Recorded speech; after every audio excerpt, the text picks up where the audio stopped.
السلام علیکم viewers, welcome back to my channel J F I edits. آج کی اس ویڈیو میں ہم بات کریں گے پاکستان کے مایہ ناز بلے باز اور قومی ٹیم کے کپتان بابر اعظم پر۔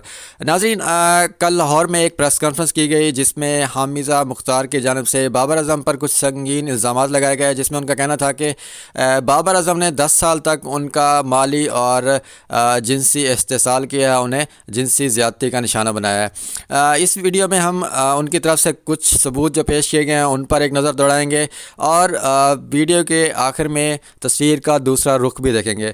تو ناظرین، حامزہ مختار کا کہنا تھا کہ بابر اعظم ان کے محلے دار رہے ہیں اور کلاس فیلو بھی رہے ہیں، جس کی وجہ سے ان کی فرینڈ شپ کافی عرصے سے تھی۔ 2010 میں بابر اعظم نے انہیں پرپوز کیا، جو انہوں نے پرپوزل ان کا ایکسیپٹ کیا اور ان کی کافی انڈرسٹینڈنگ رہی، جس کے بعد 2011 میں انہوں نے اپنی فیملیز کو اپنے ریلیشن کے بارے میں بتایا، جو کہ فیملیز نے ایکسیپٹ نہیں کیا کیونکہ ان کی برادری مختلف تھی اور وہ دوسری برادری میں رشتہ کرنے کا رواج ان کی طرف نہیں تھا، جس کے بعد بابر اعظم نے 2011 میں ان کو بھگا کر شادی کا جھانسا دے کر ان کو بھگا لیا اور وہ 5-6 سال تک ایک کرائے کے مکان میں رہے الگ، جس میں انہوں نے کافی مشکل وقت گزارا، یہاں تک کہ ان کے پاس کھانے کے پیسے بھی کبھی کبھار نہیں ہوتے تھے۔ اور اس کے بعد مائزہ نے اپنی جاب شروع کی اور انہوں نے جاب سے کچھ سیونگ کی، جس سے انہوں نے بابر اعظم کو کرکٹ میں پروموٹ کرنے کے لیے سپورٹ بھی کیا فائنینشلی، اور ساتھ انہوں نے اپنا سیلون بھی سٹارٹ کیا۔ حامزہ کا مزید کہنا تھا کہ 2014 میں جب بابر اعظم قومی ٹیم کا حصہ بنے تو ان کا رویہ ان کے ساتھ تھوڑا تبدیل ہو گیا، لیکن تعلقات ان کے اسی طرح ہی رہے۔ 2016 میں حامزہ کے مطابق وہ پریگننٹ ہوئیں، جس پر بابر اعظم نے اصرار کیا کہ انہیں ابارشن کے لیے جانا چاہیے، اور انہوں نے کچھ ثبوت کے طور پر اپنے میڈیکل سرٹیفکیٹس بھی پیش کیے ہیں۔ ابارشن کے بعد بابر اعظم نے انہیں کہا کہ کیونکہ میں انٹرنیشنلی باہر ہی رہتا ہوں کرکٹ کے سلسلے میں، تو آپ کو اپنی فیملی سے صلح کر لینی چاہیے۔ تو 2016 میں حامزہ نے اپنی فیملی سے رابطہ کیا اور اپنے گھر روانہ ہو گئے، جنہیں بابر اعظم نے خود ڈراپ کیا۔ 2017 میں ان کے تعلقات پھر خراب ہوئے، جس پر حامزہ نے بابر اعظم کے خلاف نصیر آباد تھانے میں مقدمہ درج کیا، جنسی استحصال اور مالی استحصال کا، جس پر بابر اعظم کی فیملی اور حامزہ کی فیملی بھی کی موجودگی میں ایک صلح نامہ طے ہوا، جس میں یہ شرط رکھی گئی کہ بابر اعظم حامزہ سے نکاح کریں گے۔ یہ معاملہ یہیں پہ رفع دفع ہونے کے بعد 2017 میں بابر اعظم انٹرنیشنل ٹور پر روانہ ہوئے، جس کے بعد انہوں نے حامزہ سے کانٹیکٹ ختم کر لیا۔ واپسی پر انہوں نے دوبارہ کانٹیکٹ کیا اور ان کے تعلقات میں تھوڑی آگے بڑھے۔ وہ 2020 تک یہی سلسلہ رہا۔ حامزہ کے مطابق بابر اعظم نے 2-3 بار ان کو مارا پیٹا بھی صحیح، اور وہ 2011 سے ہی ان کے ساتھ کچھ ایسا سلوک کر رہے تھے۔ 2020 میں بابر اعظم نے ان کے ساتھ انکار کر دیا شادی سے، جس کے بعد انہوں نے دوبارہ قانونی راستہ اختیار کیا۔ تو ناظرین، اس ساری صورتحال میں اگر ہم دیکھیں تو حامزہ کا مین پوائنٹ یہی ہے کہ انہوں نے 2011 سے لے کر 2014 تک بابر اعظم کو فائنینشلی سپورٹ کیا، کیونکہ وہ کرکٹ میں صفر تھے۔ تو شاید ان کے نالج میں نہیں ہے یا انہوں نے اپنی پوری ریسرچ نہیں کی اس بات پہ۔ اگر ہم بابر اعظم کا کیریئر اٹھا کر دیکھیں تو بابر اعظم 2010 میں ہی فرسٹ کلاس ڈیبیو کر چکے تھے۔ ان کا پہلا میچ جو انہوں نے کھیلا وہ زرعی ترقیاتی بینک کی طرف سے کھیلا گیا، جو پاکستان کسٹمز کے خلاف تھا، جس کا یہ اسکور کارڈ اور ڈیٹیل بھی آپ کے سامنے آ رہی ہیں۔ اس کے علاوہ بابر اعظم 2019 میں ہی انڈر-19 کرکٹ ورلڈ کپ میں بھی شمولیت اختیار کر چکے تھے اور وہ اسکواڈ میں شامل تھے۔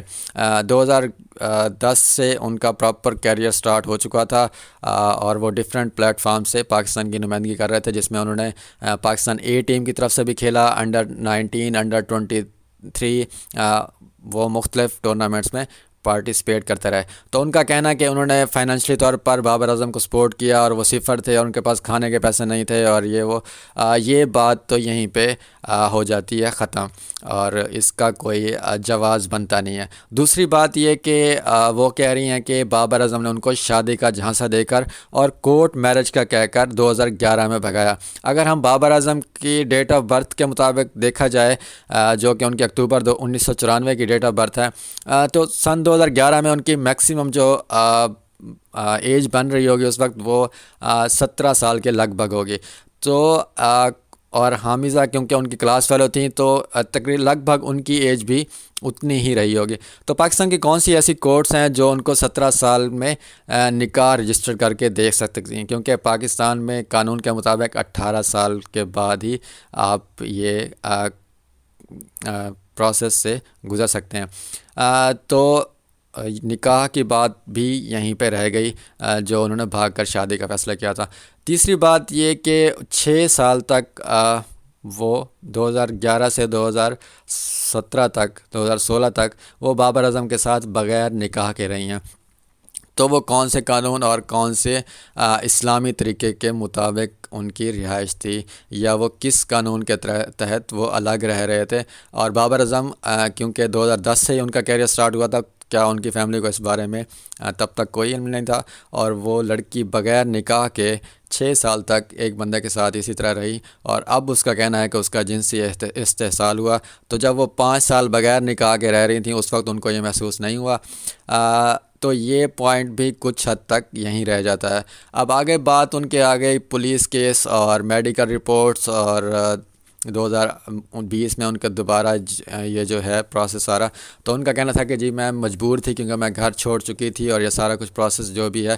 خیر یہ ہم بعد میں کارروائی اس پہ بھی جو بھی ہوگی تو ہمیں اس پہ کچھ نہ کچھ ایویڈنسز ملیں گے نیکسٹ میں. فی الحال کے لیے یہی ہے کہ مے بی ان کی کچھ باتیں ٹھیک ہوں اس میں، لیکن جو ان کے سٹارٹنگ پوائنٹس ہیں 2 سے 3 وہ بالکل ہی اپوزٹ ہیں سچویشن کے مطابق. باقی ڈیٹیلز آپ کے سامنے ہیں کیونکہ بابر اعظم 2010 11 12 ایک پراپر کرکٹنگ سٹار بن چکے تھے انڈر 19 کے، اور مختلف پلیٹ فارم پر پاکستان کی نمائندگی کر چکے تھے. اب سوال یہ ہے کہ بابر اعظم اس وقت رینکنگ میں ٹاپ پوزیشن پر پاکستان کی جانب سے، ایک اچھا خاصا ان کا کیریئر بن چکا ہے جس پر یہ سوالیہ نشانات کچھ آ گئے ہیں. امید کرتے ہیں کہ اس میں جو بھی ہو بہتر ہو، لیکن انیشیلی کچھ پوائنٹس ایسے ہیں جو اس کو بالکل ہی نگیٹ کر رہے ہیں. ہو سکتا ہے حامزہ نے اب سوچا ہوا کہ اس پہ خیر دیر ہے درست ہے پالیسی بھی ہو سکتی ہے، لیکن واضح نظر آ رہا ہے کچھ پوائنٹس پر کہ وہ اس کو کور نہیں کر پا رہی پوری طرح سے. امید کرتے ہیں کہ اس میں کچھ اچھا ہی ہو جو پاکستانی کرکٹ کے لیے اور پاکستان کے مایہ ناز بلے باز بابر اعظم کے لیے اچھا ہی ہو. اللہ حافظ.